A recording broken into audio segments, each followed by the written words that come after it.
and then Hello just work everyone, like hell. this is I mean, Elon you just Musk's have to 10 put in, rules for success. 80 to 100-hour weeks every week. Number 1, work like hell. And It's a then lot of work. all those things improve the odds of success. Okay. I mean, if other people are putting in 40-hour work weeks and you're putting in 100-hour work weeks, then even if you're doing the same thing, you know that in 1 year you will achieve what they achieve. You will achieve in 4 months what it takes them a year to achieve. Okay. I like your work ethic. So, all right. Thanks. Elon. You need to work, depending upon how well you want to do, and particularly if you're starting a company, you need to work super hard. So what does super hard mean? Well, when my brother and I were starting our first company, instead of getting an apartment, we just rented a small office and we slept on the couch. And we showered at the YMCA, and we're so hot up we had just one computer. So the website was up during the day, and I was coding at night, 7 days a week, all the time.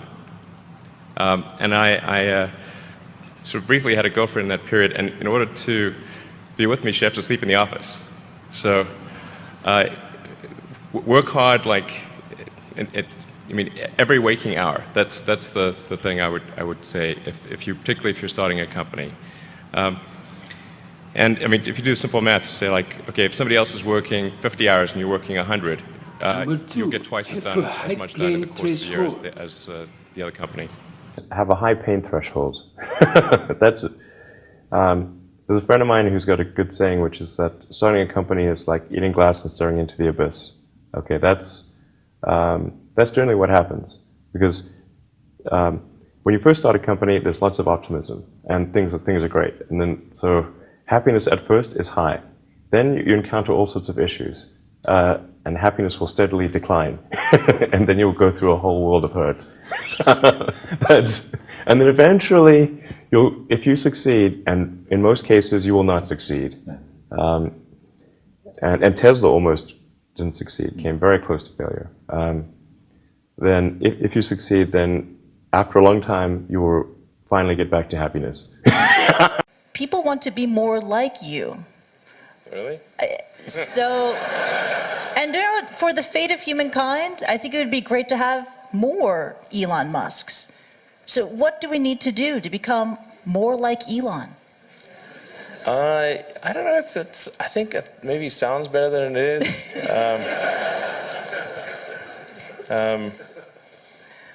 Yeah,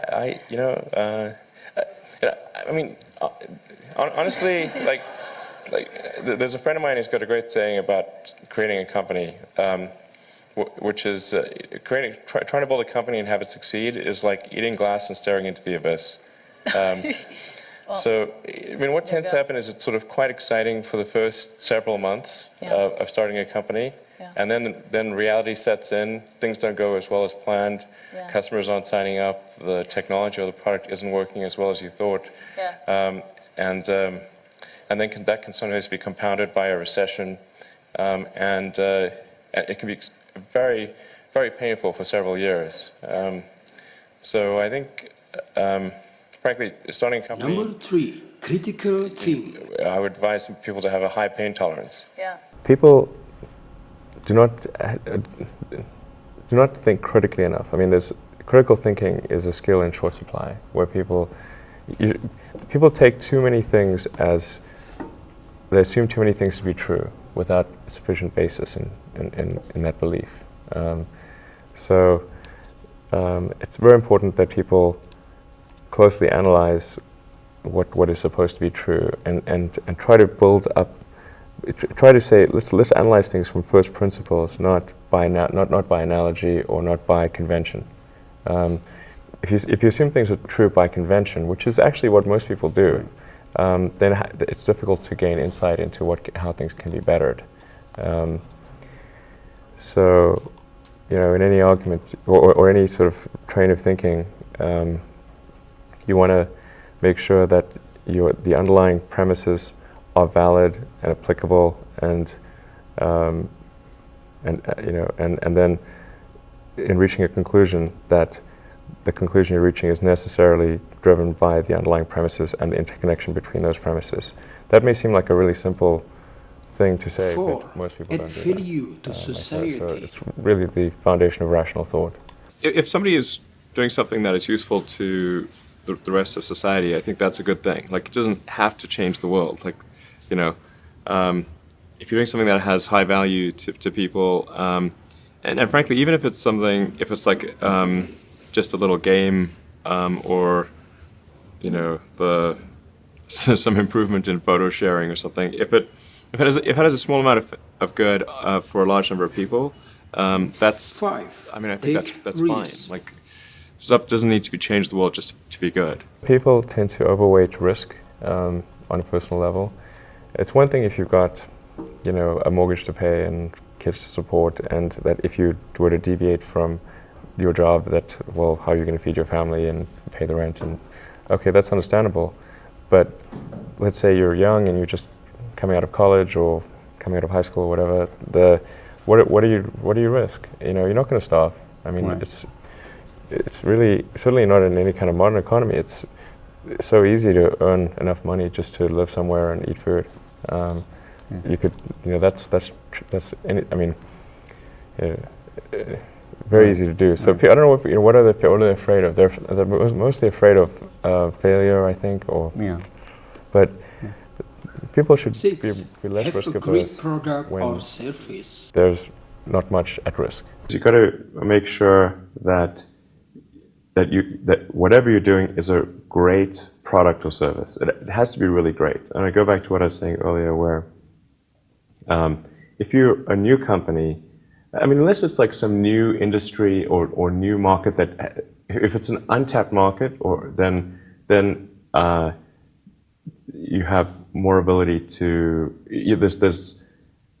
the standard is lower for your product or service. But if you're entering anything where there's an existing marketplace against large entrenched competitors, then your product or service needs to be much better than theirs. It can't be a little bit better, because then you put yourself in the shoes of the consumer and they say, why would you buy it as a consumer? You're always going to buy the trusted brand unless there's a big difference. So a lot of times, you know, entrepreneur will come up with something which is only 7. slightly better. Attract great people. And it's not, it can't just be slightly better. It's got to be a lot better. If you're creating a company or if you're joining a company, the most important thing is to attract great people. So either join a group that's amazing, that you really respect, or if you're building a company, you've got to gather great people. I mean, all a company is a group of people that have gathered together to create a product or service. And so depending upon how talented and hardworking that group is, and the degree to which they are focused cohesively in a good direction, that will determine the success of the company. So 8. do everything you can Constantly to gather seek great people criticism. if you're creating a company. Constantly seek criticism.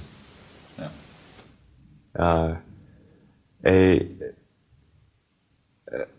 A well thought out critique of whatever you're doing is as valuable as gold. And you should seek that from everyone you can, but particularly your friends. Usually your friends know what's wrong, but they don't want to tell you because they don't want to hurt you. So lift you up, sort of your.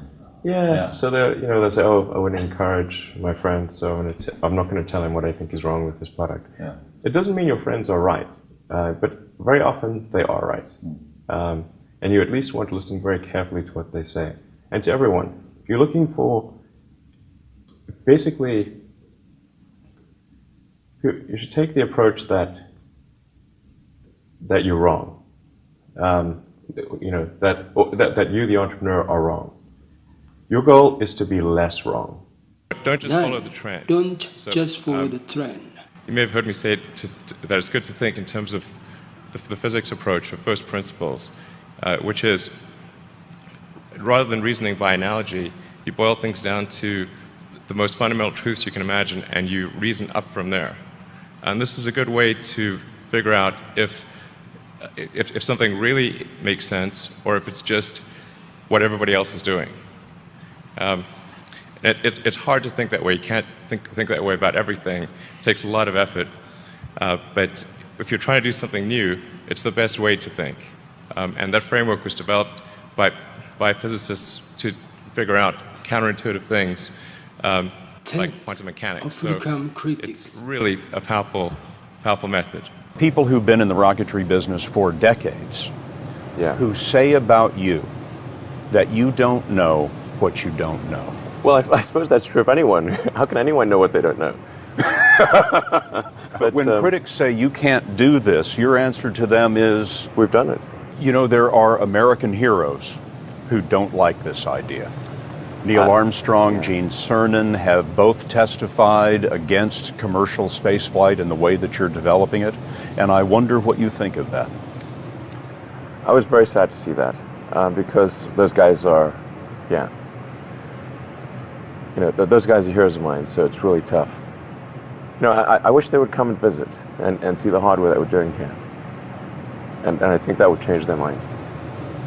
They inspired you to do this, didn't they? Yes. And to see them casting stones in your direction. It's difficult. Did you expect them to cheer you on?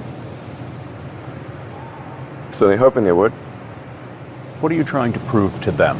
What I'm trying to do is to make a significant difference in spaceflight and help make spaceflight accessible to almost anyone. And I would hope for as much support in that direction as we can. Thank you for watching, everyone. Please subscribe, like and share. Have a nice day.